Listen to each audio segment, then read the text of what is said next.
laughing. He's like, I didn't do anything. I said, I know, but you're about to. And I know you're about to. And now I already can't stop laughing. Like you said, like what a dream job. Dream. What was it like as Quinn Garvey on How I Met Your Mother? Oh, that was an incredible adventure. So I had my first child, Rex, and I had met with Carter from How I Met Your Mother, and he said, we'd love for you to come on the show and be Barney's love interest. And I said, that sounds amazing. I was a huge fan of the show. It was a different genre. I think it was a hybrid show, so it wasn't in front of a studio audience, but it wasn't a single camera. It sounded really interesting. And the day before my fitting, he called me and said, oh, yeah, and you're playing a stripper. And I said, okay. So like I said, I just had a baby. Turned out to be amazing. She was a stripper with a heart of gold. I'm also not really a natural mover. So dancing around a stripper pole was something I was like, not, I'm up for anything, but wow, that would be interesting. And there was minimal actual stripper pole choreography. And it was mostly just a love story between Barney and Quinn, played by the amazing Neil Patrick Harris. What was he like to work with? So much fun. It was they were in their, I believe, 10th season at the time. So it was the efficiency of both like how they filmed, and they all knew their characters so well. So I just got to pop in. It almost felt like theater. It felt like they'd been running together for so long that I just got to pop in and watch them in action. They were all incredible. What a great group of people. I felt really lucky to be part of that. It was such a good show. Well, listen, you've Yeah. been nominated for your role as Amanda Tannen in Ugly Betty many times over. So let's just put that out into the universe. Lincoln lawyer Lorna, let's have some nominations coming here, people. Sure. Do you have any guilty pleasures that are like, do you get into reality TV at all? I mean, Netflix kills the game when it comes to that as well. Yeah, not really. I think I'm more into the sort of Netflix binge, that type of habit. I love when you get into a show and know you have some time and are going to get to watch more of it. It's like reading a great book. And I find that watching TV that way, at first I didn't understand it. I was so used to that weekly appointment TV. So it's been really neat to kind of fall in love with this different type of storytelling, where it's like when you get a chance, you can have like a little peek of the show. Even if you have 10 minutes, you get to watch some of it and then go back to your life. I love it like that. Now, is this true? Because now, are you and your husband, because I've looked for you now that I knew I was sitting down with you, are you guys not on social media at all? I can't find a We're Twitter. I not. can't find No, an we're Instagram. not. We're not. I've tried it at different times, and I think it was particularly during the pandemic. I found it more of a distraction than fulfilling. So it's like I found that you spend this sort of time looking and weighing, like, should I post something? Should I not? And then I kind of asked myself at one point, if I spent as much time reading a book, for example, as I do sort of wondering if I'm supposed to be posting something or looking, what would happen? And I realized I didn't really miss it. And I read a lot more books. I think most people are great at it. I am not great at it. So we both kind of decided it's something we weren't necessarily going to participate in. I also have 3 kids, and I want them to watch me not necessarily on my phone all the time. So it was a choice for us based on the fact that we just weren't very into it and maybe weren't very good at it. But I completely respect the people that are. I think there's a way to do it, and I just never quite found my way in.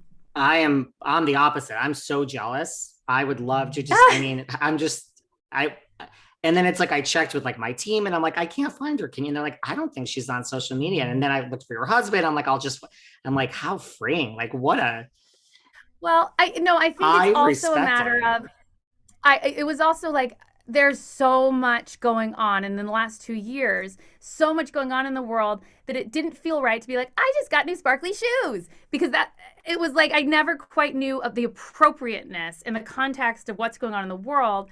And so I just, again, it was something, and I never really share about my family, and that's what I was spending all my time doing. So it didn't necessarily feel genuine to me. And I think the people who do it very well do show a lot of themselves. And I sort of never found the way to do that. Wow. Well, like I said earlier, well, that's great. I mean, I have visions in the night about being you and your husband in the future and just stepping away from social media. And if this wasn't my job, I think like, cause I never post Right, it's anything your job, personal. right? And Yeah. it's obviously a very important part of many of our jobs. And I never post anything personal. Like, I mean, not that I just don't want to, I'm just like, I use it totally as a business tool, but I still agree of like, How great would life be if we Right. could just step away? Well, like when we were Yeah. talking about Lincoln Lawyer earlier, like I said, I lived in New York. Like, is this true that you met your husband, fellow actor Chris Diamantopoulos, on a subway? We did. It was, we just celebrated our 17-year wedding anniversary yesterday. So we would have met 20 years ago. Um, and we met in Times Square on a Tuesday, walking by each other. Now, again, this was so long ago, people weren't staring at their phones. You would just walk to to the next train. And I passed him, and we were walking opposite directions. I passed him and I looked at him, and something happened. I just couldn't look away. And he caught me looking at him. And it was just enough of an acknowledgement that maybe a minute later, so we walked this way, he turned around and came and tapped me on the shoulder and said that he thought he was lost. I knew he was lying, but I didn't care. Well, you couldn't look away because he is very attractive, if I must say so myself. Yes. There are a lot of attractive people in New York, but the thing about Chris that remains, like, there's just something about him that I can't look away, and I've never been able to. He's wonderful. He's obviously like a great actor and he's super talented, but he's just an incredible human. Wow. Well, I mean, that is such a New York story for anyone that lives in Yeah. New York The and like great, takes the and subway. I'm always like, put maybe that's also to full circle with the social media of it all. I think a lot of amazing things can happen when we actually look up. And I think part of that is because I met my husband that way. I've sort of built this family because in that moment I was just looking up. And I always tell people, like, we just don't want to miss all this great stuff that's out there. Wow. Is there a part of this business, like you've done so much too? Is there a part of this business that you really haven't tried that you still want to? No, like I said, I've already checked so many boxes. So I think not really. I just now get to enjoy it more. I think that's sort of what's come with age and experience is that I can enjoy it and know that every job brings something different and is a surprise. And there's something really great about saying I've done all of these things that I never imagined doing. So let's see what else is out there. Do you have any advice for someone like that's just breaking into the business or even like yourself? And I mean, I guess your experience was different in the sense that like Ugly Betty came early in your career, but it seems like Yes. that's not lost on you. Like you appreciate just, Yes. No, I know that. I think and again, I'm married to my husband's been in this business since he was 9 years old. And my brother is an incredible acting coach in New York.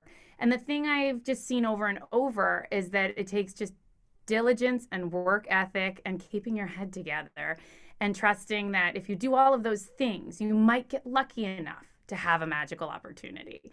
Um, and none of it's guaranteed, but I do think the thing I've noticed about the people that have done well for a long time is they love what they do. They take it very seriously, but they may not take themselves so seriously. So the ability to laugh at the absurdity of the whole business while you're working really hard, while you get an opportunity, you fight for it. And I'm just going to keep doing that.